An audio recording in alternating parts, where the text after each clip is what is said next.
Hello ನಮಸ್ಕಾರ welcome to my channel. ಹೆಂಗದಿರಿ ಎಲ್ಲರೂ? I hope all are doing good. So ಇವತ್ತು ತಾರೀಕು 9. ಓಕೆ, ಇವತ್ತು ನವಮಿ. ಈಗ ಚಂದ್ರಮ ಇವತ್ತು ಅರ್ಲಿ ಮಾರ್ನಿಂಗ್ ಅಂತಂದರೆ ಬೆಳಿಗ್ಗೆ 3:30ರಿಂದ 3:40 ಮೀನರಾಶಿಗೆ ಹೋದ್ರು. ಮೀನರಾಶಿಯೊಳಗೆ ಆಲ್ರೆಡಿ ಶನಿ ಅದಾರ. ಈಗ ಶನಿ ಮತ್ತು ಚಂದ್ರನ ಕಾಂಬಿನೇಷನ್ ಎಲ್ಲಿ 12ನೇ ಮನೆ. 12ನೇ ಮನೆ ನಿಮ್ಮ ಸ್ಪಿರಿಚುವಾಲಿಟಿ ಹೇಳ್ತೈತಿ, ಫಾರಿನ್ ಲ್ಯಾಂಡ್ ಹೇಳ್ತೈತಿ. ಓಕೆ, ಸೊ ಡೀಪ್ ಇಮೋಷನ್ಸ್ ಹೇಳ್ತೈತಿ. ಈಗ ಹೆಂಗಂತಂದ್ರೆ ಇಮೋಷ್ನಲಿ ಏನೋ ಡೀಪ್ ಅಂತಂದು ಫೀಲ್ ಮಾಡಿದರೂ ಸಹಿತ ನೀವು ಅದನ್ನು ಹೇಳಂಗಿಲ್ಲ, ಅಂದರೆ ಎಕ್ಸ್ಪ್ರೆಸ್ ಮಾಡೋಂಗಿಲ್ಲ ಅದನ್ನು. ಯಾಕಂದ್ರೆ ಸ್ಯಾಟರ್ನ್ ಐತಲ್ಲ, Saturn is not expressive, Moon is expressive. ಆದ್ರೆ ಮೂನ್ ಯಾರು ಜೋಡಿ ಅದಾನ? ಸ್ಯಾಟರ್ನ್ ಜೋಡಿ ಅದಾನ. ಸೊ ಸ್ಯಾಟರ್ನದ ಇಂಪ್ಯಾಕ್ಟ್ ಮೂನ್ ಮೇಲೆ ಭಾಳ ಆಗಿರ್ತೈತಿ ಇವತ್ತು. ಈಗ 11ನೇ ತಾರೀಕಿಗೆ ಬೆಳಿಗ್ಗೆ 8:20ರಿಂದ 8:25 ಒಳಗೆ, ನಾಳೆ ಬರೋ 11ನೇ ತಾರೀಕಿಗೆ ಅಲ್ಲಿವರೆಗೂ ಚಂದ್ರಮ 12ನೇ ರಾಶಿಯೊಳಗನೆ ಇರ್ತಾರೆ. 8:20ರಿಂದ 8:25 ಒಳಗೆ ಅವರು ಅಶ್ವಿನಿ ನಕ್ಷತ್ರಕ್ಕೆ ಬರ್ತಾರೆ. ಈಗ ಸದ್ಯ ಅವರು ಪೂರ್ವ ಭಾದ್ರಪದ ನಕ್ಷತ್ರದಾಗ ಅದಾರ. ಪೂರ್ವ ಭಾದ್ರಪದ, ಉತ್ತರ ಭಾದ್ರಪದ ಮತ್ತು ರೇವತಿ ನಕ್ಷತ್ರ. ಇಮೋಷನ್ಸ್ದಾಗ ಒಂಥರ ಟರ್ಬುಲೆನ್ಸ್ ಯಾಕೆ ತಯಾರಾಗ್ತೈತಿ ಅಂತಂತಂದ್ರೆ ನೋಡಿರಿ, ರೇವತಿ ನಕ್ಷತ್ರ ಗಂಡಾಂತ ನಕ್ಷತ್ರ. ಈಗ ಹೆಂಗಂತಂತಂದ್ರೆ ಈಗ ಮೀನರಾಶಿ ಇದೈತಿ, ಇದು ಮೀನರಾಶಿ, ಇದು ಮೇಷರಾಶಿ. ಚಂದ್ರಮ ಈಗ ಸದ್ಯ ಇಲ್ಲದಾನ. ಈಗ ಇದನ್ನು ದಾಟಬೇಕು ಅಂತಂತಂದರೆ ಇವೆರಡಕ್ಕೂ ನಡುಕ್ಕೆ ಸಣ್ಣದೊಂದು ಒಂದು ಸ್ಪೇಸ್ ಇರ್ತೈತಿ. ಚಂದ್ರಮ ಇದನ್ನು ದಾಟ್ತೈತಿ. ಅಂದ್ರೆ ವಾಟರ್ದಿಂದ ಡೈರೆಕ್ಟ್ ಫೈರಿ ಸೈನಿಗೆ ಬಂದಂಗೆ, ನೀರಿನಿಂದ ಡೈರೆಕ್ಟ್ ಬೆಂಕಿಗೆ ಹಾರಿದಂಗೆ. ಸೊ ಹೆಂಗಂತಂದ್ರೆ ಇಮೋಷ್ನಲ್ ಟರ್ಬುಲೆನ್ಸ್ ಭಾಳ ಜಾಸ್ತಿ ಇರ್ತೈತಿ. ಸೋಷಿಯಲಿ ನೀವು ಒಂಥರ ಐಸೋಲೇಟ್ ಆಗೋದು, ಒಂಥರ ಡಿಟ್ಯಾಚ್ಡ್ ಆಗೋದು. ಫಾರಿನ್ ಲ್ಯಾಂಡ್ದಿಂದ ನೀವು ಏನಾದರೂ ಮೆಸೇಜಸ್ ಬರೋದು, ಅಥವಾ ಅದ್ರ ಫಾರಿನ್ ಲ್ಯಾಂಡ್ ಬದಲಾಗಿ ವಿಚಾರ ಮಾಡೋದು, ಅಂದರೆ ಅಲ್ಲಿ ಹೋಗಬೇಕು ಇರಬೇಕು ಅಂಥವು ಏನಾದರೂ ನಿಮ್ಮ ತಲೆಯೊಳಗೆ ಏನಾದರೂ ಬರ್ತಾವೆ. ಅದನ್ನೊಂಥರ ಯಾರು ಸ್ಪಿರಿಚುವಲ್ ಅದಿರಲ್ಲ ಅವರು ಒಂಥರ ಹೆಲ್ದಿ ಸಾಲಿಟ್ಯೂಡ್ನಾಗ ಹೋಗ್ತಾರೆ ಅವರು. ಓಕೆ, 12ನೇ ಮನೆ ಅಂತಂತಂದ್ರೆ ಅದರ ಓನರ್ ಯಾರು? ಅದರ ಓನರ್ ಗುರು ಏನು ಮಾಡ್ತಾರೆ ಅಂತಂದ್ರೆ ಸ್ಪಿರಿಚುವಾಲಿಟಿ, ವಿಸ್ಡಮ್ಮು, ಈ ಥರದ ವಿಷಯಗಳ್ನ ಅವರು ಸಿಗ್ನಿಫೈ ಮಾಡ್ತಾರೆ.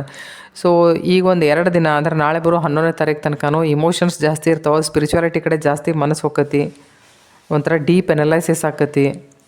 ಈ ಥರದ ವಿಷಯಗಳೆಲ್ಲ ನಿಮ್ಮ ಜೋಡಿ ನಡೀತಾವೆ. ಅಷ್ಟೇ ಒಂದು ಸಲ ಇಮೋಷ್ನಲ್ ಟರ್ಬುಲೆನ್ಸ್ ಯಾಕೆ ಇರ್ತೈತಿ ಅಂತಂದ್ರೆ ಗಂಡಾಂತ ನಕ್ಷತ್ರ ಅಶ್ವಿನಿ ಮತ್ತು ರೇವತಿ ಎರಡೂ. ಸೊ ಎರಡೂ ನಕ್ಷತ್ರಗಳನ್ನು ಯಾವಾಗ ಒಂದನ್ನು ಬಿಟ್ಟು ನೀರಿನಿಂದ ಯಾವಾಗ ಬೆಂಕಿಗೆ ಚಂದ್ರಮ ಹೋಗ್ತಾನಲ್ಲ, ಅವಾಗ ಒಂಥರ ಇಮೋಷನ್ಸ್ ಆಗಲಿ ಫೀಲಿಂಗ್ಸ್ ಆಗಲಿ ಒಂಥರ ಹಿಂಗೆ ಉಥಲ್ ಪುಥಲ್ ಮಚ್ತಾ ಅಂತಂತಾರೆ ಲೈನ್ ಅದು ಕುದಿತೈತೆ. ಭಾವನೆಗಳ ಒಂಥರ ಕುದಿತ ಅಂತಂದಿರ್ತೈತಿ. ಈಗ ಸದ್ಯ ಅದು ಅವ್ರವ್ರ ಅಟ್ಮಾಸ್ಫಿಯರಿಗೆ ತಕ್ಕಂಗೆ ಆ ಥರದ ವಿಷಯಗಳು ಅವರಲ್ಲಿ ನಡೀಬಹುದು. ಸೊ ಈಗ ಈ 2.5 ದಿವಸದಲ್ಲಿ ಟ್ಯಾರೋ ನಮಗೆ ಏನು ಸಜೆಸ್ಟ್ ಮಾಡ್ತೈತಿ ಅಂತಂತ ಅನ್ನೋದನ್ನು ನೋಡೋಣ. ಓಕೆ, ಚಲೋ.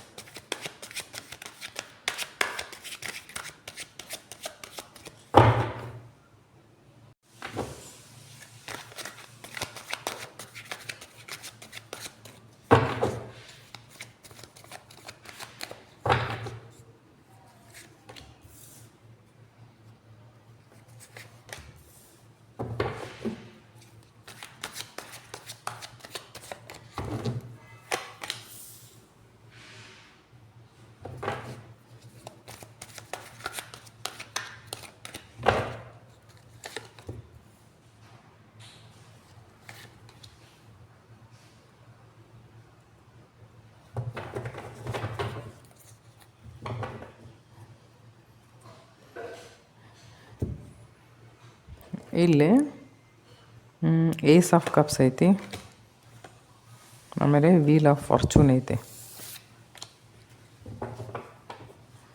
ಅಂದರೆ ಇಮೋಷ್ನಲ್ ಲೈಫ್ದೊಳಗೆ ಏನಾದರೂ ಒಂದು ಹೊಸ ವಿಷಯವನ್ನು ನೀವು ಕಾಣುವಂಥದ್ದು. ಇಮೋಷ್ನಲ್ ಅಂತಂದ್ರೆ ನೀವು ಸ್ಪಿರಿಚುವಾಲಿಟಿ ಬದಲಾಗಿನೂ ಭಾಳ ಜನ ಇಮೋಷ್ನಲ್ ಇರ್ತಾರೆ. ಅಂತಂದ್ರೆ ಅವ್ರಿಗೆ ಅದನ್ನು ಬಿಟ್ಟರೆ ಇರಾಕನಾಗಂಗಿಲ್ಲ. ಈಗ ನಮ್ಮಂಥವ್ರು ನಮಗೆಲ್ಲರೂ ಹೊರಗೆ ಅಡ್ಡಾಡೋದು ಹೋಗ್ರಿ ಮಾಡಿರಿ ಅಂತಂದ್ರೆ ಹೋಗಿರ್ತೀವಿ, ಇಲ್ಲ ಅಂತಂತಲ್ಲ.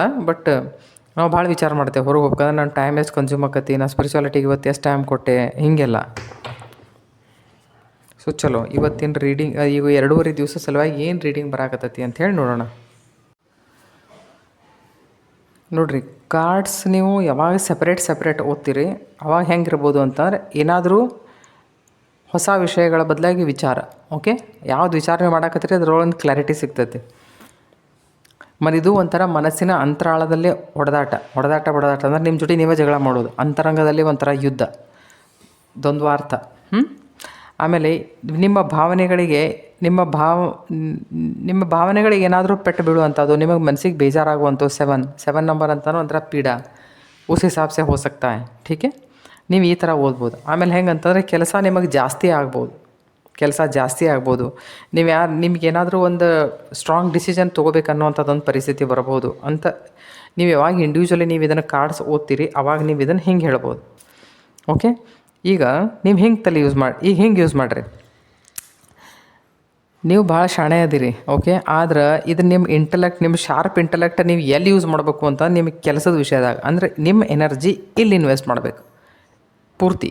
ಓಕೆ, ಡಿವೋಟೆಡ್ಲಿ ಇಲ್ಲಿ ಇನ್ವೆಸ್ಟ್ ಮಾಡ್ಬೇಕು, 100% ಇಲ್ಲಿ ಯೂಸ್ ಮಾಡ್ಬೇಕು. ಇಲ್ಲಿ ಎದ್ರ ಸಲುವಾಗಿ ಮಾಡಬೇಕು ಅಂದ್ರೆ ಸ್ಕಿಲ್ ಮೇಲೆ ಮಾಸ್ಟ್ರಿ ಮಾಡ್ಕೊಳ್ಳೋ ಸಲುವಾಗಿ. ಅದರಿಂದ ಏನಾಕತ್ತಂದ್ರೆ ಅದರಿಂದೊಂದು ಹೊಸ ಬಿಗಿನಿಂಗ್ ಸ್ಟಾರ್ಟ್ ಆಕತ್ತೆ. ಗೊತ್ತಾತ? ಅಂದ್ರೆ ಕಾರ್ಡ್ಸ್ಗಳನ್ನ ನೀವು ಹಿಂಗೆ ಓದ್ಬೇಕು. ಆ ಥರ ಕೆಲಸ ಮಾಡುವಂಥ ನೀವು ಆ ಥರ ವಿಚಾರ ಮಾಡ್ತೀರಿ. ನೀವು ಮಾಡ್ತಿರ್ಲಿಲ್ಲ ಅಂತಂತಂದ್ರೆ ಇದು ನಿಮಗೆ ಮಾಡಿರಿ ಅಂತ ಹೇಳಾಕತ್ತೈತಿ ಕಾರ್ಡ್. ಇದು 8 ನಂಬರ್ ಅಂದರೆ ಸ್ಯಾಟರ್ನ್ ನಂಬರ್. ಇಲ್ಲ ಹಿಂಗಾಗ್ಬೋದು ನೋಡಿರಿ. ಈಗ ಹೆಂಗೈತಿ ಅಂತಂದರೆ ಎಲ್ಲಿ ಓದ್ತಿದ್ದು ಪೇಪರ, ಇಲ್ಲಿ ನೋಡಿರಿ. ಈಗ ಹೆಂಗೈತಿ ಅಂದರೆ ಶನಿ ಇಲ್ಲೈತೆ. ಶನಿ ಯಾರು ನೋಡ್ತಾನೆ? ಬಾಸನ್ನು ನೋಡ್ತಾನೆ. ಶನಿ ಮತ್ತು ಚಂದ್ರ ಯಾರು ನೋಡ್ತಾರೆ? ಇಲ್ಲಿ 6ನೇ ಮನೆ ನೋಡ್ತಾರೆ. 6ನೇ ಮನೆ ಅಂದರೆ ಕನ್ಯಾ ರಾಶಿ. ನಿಮ್ಮ ಡೈಲಿ ರೂಟೀನ್ದೊಳಗೆ ಯಾರ್ಯಾರು ಬರ್ತಾರೆ? ಹೊರಗೆ ಕೆಲಸಕ್ಕೆ ಹೋಗ್ತೀರಿ, ನಿಮ್ಮ ಬಾಸ್ ಬರ್ತಾನೆ, ನಿಮ್ಮ ಜೋಡಿ ಕೆಲಸದವ್ರು ಬರ್ತಾರೆ, ನೀವೇ ಕೆಲಸದವ್ರು ಇರ್ಬೋದು, ಅಥವಾ ನೀವು ಬಾಸ್ ಇರ್ಬೋದು, ಅಥವಾ ನಿಮ್ಮ ಅಥಾರಿಟಿಯವ್ರು ಮತ್ತೆ ಯಾರು ಇರ್ಬೋದು. ಹಂಗೆ ನಿಮ್ಮ ಅಥಾರಿಟೇಟಿವ್ ಪರ್ಸನ್ ಜೋಡಿ ಏನಾದರೂ ನಿಮಗೆ ಪ್ರಾಬ್ಲಮ್ ಆಗುವಂಥದ್ದು, ಅಂದ್ರೆ ಅವ್ರ ಜೊತೆ ನಿಮಗೆ ಹೊಂದಾಣಿಕೆ ಆಗಲಿಕ್ಕಿಲ್ಲ, ಅಥವಾ ಅವ್ರು ಏನು ಹೇಳ್ಯಾರ ನಿಮಗದು ಪಟಾಸ್ಲಿಕ್ಕಿಲ್ಲ, ಅವ್ರು ಏನು ಹೇಳ್ಯಾರ ಅದು ನಿಮಗೆ ಪಟಾಸ್ಲಿಕ್ಕಿಲ್ಲ, ನೀವು ಅದರ ಬದಲಾಗಿ ನೀವು ಅದರ ಅಗೇನ್ಸ್ಟ್ ವಿಚಾರ ಮಾಡ್ಬೋದು. ಈ ಥರದ ವಿಚಾರಗಳು ಆಗುವಂಥದ್ದು. ಅದರ್ವೈಸ್ ನೀವು ಅಥಾರಿಟೇಟಿವ್ ಪರ್ಸನ್ನ, ಅಥವಾ ನಿಮ್ಮಲ್ಲಿ ಏನಾದರೂ ನಿಮ್ಮ ಹಿಂದಿಂದ ಏನಾದರೂ ನಿಮ್ಮ ಕೆಲಸದವ್ರು ಇರ್ತಾರಲ್ಲ, ಅವ್ರು ಯಾರು ಪಿತೂರಿ ಮಾಡುವಂಥದ್ದು ಏನಾದರೂ ವಿಷಯಗಳು ನಿಮ್ಮ ಹಿಂದಿಂದ ನಡೆಯುವಂಥದ್ದು, ಅದ್ರ ಮೇಲೆ ನೆನಪಿರಲಿ. ಅಥವಾ ನೀವು ಫ್ರೆಂಡ್ಸನ್ನು ಮಾಡಿದ್ರಿ ಅಂತಂದ್ರೆ ನಿಮ್ಮ ಪ್ರಾಜೆಕ್ಟ್ ಮೇಲೆ ಯಾರು ಕಣ್ಣಿಡ್ಬೋದು, ನಿಮ್ಮ ಪ್ರಾಜೆಕ್ಟ್ಗೆ ಏನಾದರೂ ಧಕ್ಕೆ ತರ್ಬೋದು, ಅಥವಾ ನಿಮ್ಮ ಹೊರಗಿಂದ ಎಲ್ಲಾದರೂ ನಿಮ್ಗೆ ಯಾವುದಾದ್ರೂ ಬಿಸ್ನೆಸ್ ಅಪಾರ್ಚುನಿಟೀಸ್ ಅದು ಮಾಡಿದ್ರೆ ಅದ್ರ ಬದಲಾಗಿ ಅವ್ರಿಗೆ ಕೆಟ್ಟ ಭಾವನೆ ಇರ್ಬೋದು, ಅಥವಾ ಅದ್ರ ಬದಲಾಗಿ ಅವ್ರು ಏನಾದರೂ ಕೇಡು ವಿಚಾರ ಮಾಡ್ಬೋದು, ಅಥವಾ ಏನಾದರೂ ಕಿಡಿಗೇಡಿತನೂ ಮಾಡ್ಬೋದು. ಇದ್ರ ಮೇಲೆ ಲಕ್ಷ್ಯ ಇರಲಿ. ಹಿಂಗೂ ಇರ್ಬೋದು. ನೀವು ಭಾಳ ಕೆಲಸ ಮಾಡಿರ್ಬೋದು, ನಿಮ್ಮ ಕೆಲಸದ ಮೇಲೆ ಮತ್ತೊಬ್ಬರದ್ದು ಕಣ್ಣಿರ್ಬೋದು, ನಿಮ್ಮ ಫ್ರೆಂಡನ್ನು ಯಾರೇ ಇರ್ಬೋದು, ನಿಮ್ಮ ಕೆಲಸ ಕದಿಯುವಂಥ ವಿಚಾರ, ಅಥವಾ ನಿಮಗೇನು ಸಿಗ್ತಿರ್ತೈತಿ ಏನಂತಾರೆ ಅದಕ್ಕೆ,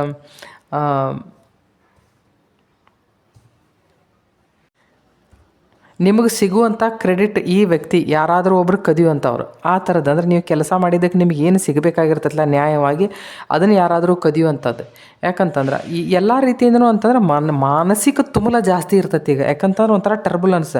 12ನೇ ಮನೆ ಮೀನರಾಶಿ ಅಂತಂದ್ರೆ ಡೀಪ್ ಅಂಡರ್ ಸಿ ಅಂತ ವಿಚಾರ ಮಾಡ್ತೇವೆ ನಾವು. ಚಂದ್ರಮ ಅಂದ್ರೆ ಏನೋ ನಿಮ್ಮ ಇಮೋಷನ್ಸ್, ಸ್ಯಾಟರ್ನ್ ಅಂದ್ರೆ ಏನಾರ ನಾಟ್ ಎಕ್ಸ್ಪ್ರೆಸಿವ್, ಅಂದ್ರೆ ನಿಮ್ಮ ಮನಸ್ಸಿನಾಗ ಏನೆಲ್ಲ ಹಾಕಿರ್ತೈತಿ ಖರೆ ನಿಮಗೆ ಎಕ್ಸ್ಪ್ರೆಸ್ ಮಾಡೋಕ್ಕಾಗಂಗಿಲ್ಲ. ನಿಮಗೆ ಒಂಥರ ಬೇಸರ ಒಂಥರ ಜುಗುಪ್ಸೆ ಬಂದಂಗೆ ಆಗ್ಬಿಡ್ತೈತಿ ಇದೆಲ್ಲ ನೋಡಿ. ಈ ಥರ ಅಂದರೆ ಮಾನಸಿಕ ಏರಿಳಿತಗಳು ಜಾಸ್ತಿ ಹಾಕೋ ನಿಮ್ಮಲ್ಲಿ. ಇಮೋಷ್ನಲಿ ಒಂದು ಇಮೋಷ್ನಲ್ ಟರ್ಬುಲೆನ್ಸ್ ಇರ್ತೈತಿ. ಯಾಕಂದ್ರೆ ಕೊನೆ ನಕ್ಷತ್ರಗಳಂತ ನಾನು ಹೇಳಿದ್ನಲ್ಲ, ಗಂಡು ಮೂಲ ನಕ್ಷತ್ರಗಳು. ಈ ಗಂಡು ಮೂಲ ನಕ್ಷತ್ರದೊಳಗೆ ಮಕ್ಕಳದು ಹುಟ್ಟಿದ್ರೆ ಮಾಡಿದ್ರೆ ಮೊದಲು ಪೂಜಾ ಮಾಡಿಸ್ತಾರೆ, ಗೊತ್ತಿತ್ತಿಲ್ಲ, ನಕ್ಷತ್ರ ಪೂಜಾ ಮಾಡಿಸ್ತಾರೆ. ಯಾಕಂದ್ರೆ ಇವತ್ತಿಲ್ಲ ನಾಳೆ ಮುಂದೋಗಿ ತ್ರಾಸು ಕೊಡ್ತಾವೆ ಅಂತಂದು ಹೇಳಿ. ನೋಡ್ರಿ, ಇಲ್ಲಿ ಸ್ಯಾಟರ್ನ್ ಎನರ್ಜಿ ಐತೆ, ಇಲ್ಲಿ ಕೇತುನ ಎನರ್ಜಿ ಐತೆ. Saturn, Ketu and Mercury. ಇಲ್ಲಾಂದ್ರೆ ನೀವು ಒಂದು ಇಂಥ ವಿಷಯನೂ ವಿಚಾರ ಮಾಡ್ಬೋದು. ಕಿಂಗ್ ಆಫ್ ಸೋರ್ಟ್ಸ್ ಅಂತಾರೆ, ಈಸ್ ವೆರಿ ಲಾಜಿಕಲ್. ಅವ್ನು ವಿಚಾರ ಮಾಡ್ತಾನೆ. ಈಗ ಹೆಂಗಂತಂತಂದ್ರೆ ನಿಮ್ಮಲ್ಲಿ ಏನಾದರೂ ನಿಮ್ಮ ಕೆಲಸದವ್ರು ಏನಾದರೂ ಕಿಡಿಗೇಡಿತನ ಮಾಡ್ತಿರ್ಬೋದು, ಬಟ್ ನೀವು ಅದನ್ನು ಅಗದಿ ಸರಿ ಹೆಂಗೆ ನಿಮ್ಮ ಲಾಜಿಕ್ ವಿಚಾರ ಮಾಡಿ ಅದನ್ನು ಒಂದು ಹಂತಕ್ಕೆ ತಂದು ಅದನ್ನು ನಿರ್ಣಯಕ್ಕೆ ಬರುವಂಥದ್ದು. ಅಂದರೆ ನಿಮ್ಮ ಅಥಾರಿಟಿಯನ್ನು ನೀವು ಸರಿ ಹೆಂಗೆ ಯೂಸ್ ಮಾಡ್ಕೋತೀರಿ, ಆ ಥರದ ವಿಷಯಗಳು ಆಗುವಂಥದ್ದು. ಏನಾದರೂ ಒಂದು ಬ್ರೇಕ್ ಥ್ರೂ ಬರ್ತೈತೆ, ಅಂದರೆ ಏನಾದರೂ ಒಂದು ಪ್ರಗತಿ ಸಾಧಿಸ್ತೀರಿ ನೀವು ಅದರೊಳಗೆ. ಕೆಲವೊಂದಿಷ್ಟು ಜನ ಸ್ಕಿಲ್ ಮೇಲೆ ಕೆಲಸ ಮಾಡ್ತೀರಿ. Don't take any shortcuts. Okay, ಕೆಲವೊಂದಿಷ್ಟು ಜನರಿಗೆ ಕಾಂಪಿಟೇಷನ್ಸೂ ಇರ್ಬೋದು, ಹೆಲ್ದಿನೂ ಇರ್ಬೋದು, ಅನ್ಹೆಲ್ದಿನೂ ಇರ್ಬೋದು. ಯಾವುದಾದ್ರೂ ವಿಷಯದೊಳಗೆ ಕಾಂಪೀಟ್ ಮಾಡುವಂಥ ಪರಿಸ್ಥಿತಿ ಬಂದರೂ ಬರಬಹುದು. ಅದು ಎಕ್ಸಾಮ್ಸ್ ಆಗಲಿ, ಅಥವಾ ಮತ್ತೇನಾದರೂ ನಮ್ಮ ಡೈಲಿ ರುಟೀನ್ದೊಳಗೆ ಏನಾದರೂ ಅಂಥವು ಇದ್ದೇ ಇರ್ತಾವೆ, ನಮ್ಮ ಅಂಥ ವಿಷಯಗಳು ಇರ್ತಾವೆ, ಅಥವಾ ಅಂಥ ಜನ ನಮ್ಮ ಆಸ್ಪಾಸ್ ಇದ್ದೇ ಇರ್ತಾರೆ. ನೋಡಿರಿ, ಟೈಮ್ यहाँ पर बदल रहा है. ಓಕೆ, ಡೆಕ್ ಕೆಳಗಡೆ ಏನೈತೆ ಅಂದರೆ ಟೈಮ್ ಬದಲ್ ರहा है. ಟೈಮ್ ಬದಲ್ರಾಯಿ ಇಮೋಷ್ನಲಿ ಒಂಥರ ಫುಲ್ಫಿಲ್ಡ್ ಒಂಥರ कंटेंटेड ಅಂತ ಫೀಲ್ ಮಾಡ್ತೀರಿ ಅಂದರೆ ಒಂಥರ ಮಿಕ್ಸ್ಡ್ ರಿಸಲ್ಟ್ इमोशनल लेवल पे ना आपको मिक्स्ड रिजल्ट्स मिलेंगे 12वें घर में. ಯಾಕಂತಂದ್ರೆ ಸ್ಯಾಟರ್ನ್ ಆ್ಯಂಡ್ ಮೂನ್ ಯಾವಾಗ ಬರ್ತಾವಲ್ಲ ಅದಕ್ಕೆ ವಿಷ ಯೋಗ ಅಂತಂತಾರೆ. ಅವ್ರು ಎಲ್ಲೆಲ್ಲಿ ವಿಷ ಹಾಕ್ತಾರೆ ಅಂದರೆ ಇದು ನಿಮ್ಮ ಡೈಲಿ ರೂಟೀನ್ ಇದು. ಓಕೆ, ನಿಮ್ಮ ಡೈಲಿ ರೂಟೀನ್ದೊಳಗೆ ಇಲ್ಲೇ ಪ್ರಾಬ್ಲಮ್ ಆಗುವಂಥ ಚಾನ್ಸಸ್ ಆರ್ ದೇರ್. ಯಾಕಂದ್ರೆ ನೀವು 10 ಮಂದಿ ಜೋಡಿ ಕೆಲಸ ಮಾಡ್ತಿರ್ತಿರಲ್ಲ, ಇಲ್ಲೇ ಸ್ಯಾಟರ್ನ್ ಯಾರು ನೋಡ್ತಾರೆ, ಈಗ ಸದ್ಯ ಸನ್ನ ನೋಡ್ತಾರೆ. ಸನ್ ಅಂದ್ರೆ ಯಾರು? Authority, boss. ಸ್ಯಾಟರ್ನ್ ಅಂದ್ರೆ ಯಾರು? ಸ್ಯಾಟರ್ನ್ ಅಂದ್ರೆ ಲೇಬರ್, ನಿಮ್ಗೆ ಕೆಲಸ ಮಾಡೋರು. ನಿಮ್ಮ ನಡುವೆ ಮನಸ್ತಾಪ ಬರಬಹುದು, ಮಾನಸಿಕ ದ್ವಂದ್ವ ಆಗಬಹುದು, ಕಾಂಪಿಟೇಷನ್ಸ್ ಆಗಬಹುದು. ಈ ಥರ ವಿಚಾರ ಮಾಡಿರಿ. ಓಕೆ, ಸೊ ಇದರೊಂದಿಗೆನ ಇದೇ ಡೆಕ್ಲೆನ ನೋಡೋಣ. ನಿಮಗೆ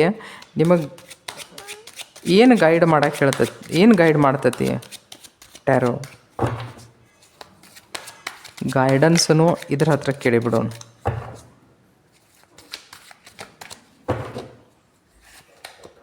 ಓಕೆ ನೋಡಿರಿ, ಎನರ್ಜೆಟಿಕ್ ಹಂಗೆ ಇರ್ರಿ. ಓಕೆ, ಹೊಸ ವಿಷಯಗಳನ್ನು ಎಕ್ಸ್ಪ್ಲೋರ್ ಮಾಡೋಕ್ಕೆ ನೋಡಿರಿ.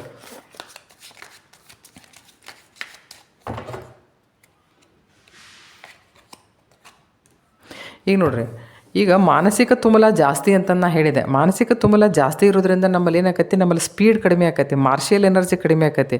12ನೇ ಮನೆಯೊಳಗೆ ಮೀನ ರಾಶಿಯೊಳಗೆ ಮಾರ್ಸ್ ಹೋಗಿ ಕುಂತಂತಂದ್ರೆ ಏನಾಕತಿ ಅಂದ್ರೆ, ಮಾರ್ಸ್ ಅಂತಂದ್ರೆ ಫೈರಿ ಎನರ್ಜಿ. ಮೀನ ರಾಶಿ ಅಂದ್ರೆ ಏನೋ ವಾಟರ್ ಎನರ್ಜಿ. ವಾಟ್ರಿಗೆ ಫೈರಿಗೆ ಆಗಿ ಬರೋಂಗಿಲ್ಲ. ಸೊ ಇಲ್ಲಿ ಹೆಂಗೈತಿ ಅಂತಂತಂದ್ರೆ, ನಿಮ್ಮಲ್ಲಿರುವಂಥ ಚೈತನ್ಯ ಶಕ್ತಿಯನ್ನು ಒಟ್ಟುಗೂಡಿಸಿಡ್ರಿ. ಅದಕ್ಕೆ ಮಾರ್ಷಿಯಲ್ ಎನರ್ಜಿ ತೋರ್ಸಾಕತ್ತೈತಿ ಇಲ್ಲಿ.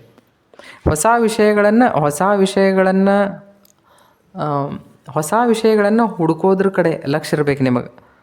ಓಕೆ, ಆಮೇಲೆ ಯಾವ ವಿಷಯಗಳನ್ನು ನೀವು ನೋಡ್ತೀರಿ, ಮಾಡ್ತೀರಿ, ಅದ್ರ ಮೇಲೆ ಏನಾದರೂ ಮಾಡಬೇಕು ಅಂತ ವಿಚಾರ ಬಂತು ಅಂತಂದ್ರೆ ಆ್ಯಕ್ಷನ್ ತೊಗೋರಿ. ಆ್ಯಕ್ಷನ್ ತೊಗೊಳ್ಳೋದಂದ್ರೆ ನೀವು ಮಾರ್ಷಿಯಲ್ ಎನರ್ಜಿ ಆ್ಯಕ್ಟಿವೇಟ್ ಮಾಡಿದಂಗೆ.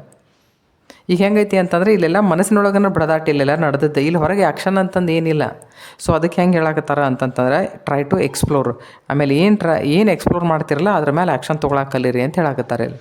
ಓಕೆ ನೋಡಿರಿ, ಕೊನೆಗೆ ಏನಂತಂತಂದ್ರೆ ನೈನ್ ಆಫ್ ಕಪ್ಸ್ ಅಂದ್ರೆ ಒಂದು ಈ ವಿಷಯಗಳನ್ನು ನೀವು ಫಾಲೋ ಮಾಡಿದ್ರಿ ಅಂತಂದರೆ ಯು ಫೀಲ್ ಇಮೋಷ್ನಲಿ ಕಂಟೆಂಟೆಡ್. ಸರಿನಾ? ಸೊ ಈ ರೀಡಿಂಗ್ ನಿಮಗೆ ಇಷ್ಟ ಆಗಿರಬಹುದು ಅಂತ ಅಂದ್ಕೊಂಡೇನಿ. ಇಷ್ಟ ಆಗಿರಬಹುದು ಅಂತ ಅನ್ನೋದಕ್ಕಿಂತಲೂ ಹೆಂಗೈತೆ ಅಂದರೆ, ಈಗ ನಾ ಏನು ಹೇಳೇನಲ್ಲ, ಇದು ಟ್ರಾನ್ಸಿಟ್ ಮೇಲೆ ಡಿಪೆಂಡ್ ಐತೇನು, ಇದೇನೋ ಕಾಲ್ಪನಿಕ ಅಂತಂತಲ್ಲ. ಕಾರ್ಡ್ಸ್ ಏನು ಬಂದು ನಾನು ಅದಕ್ಕೆ ತಕ್ಕಂಗೆ ಓದಿದೆ. ಈ ಥರದ ವಿಚಾರಗಳೆಲ್ಲ ನಡೆಯುವಂಥದ್ದು ಅಥವಾ ಈ ಥರ ಸನ್ನಿವೇಶಗಳನ್ನು ನೀವು ಕಾಣಬಹುದು ನಿಮ್ಮ ಡೈಲಿ ಲೈಫ್ದೊಳಗೆ. ಸೊ ನಿಮಗಿಷ್ಟ ಆಗಿದ್ದರೆ ನನ್ನ ಚಾನಲ್ ಸಬ್ಸ್ಕ್ರೈಬ್ ಮಾಡಿ. Thank you.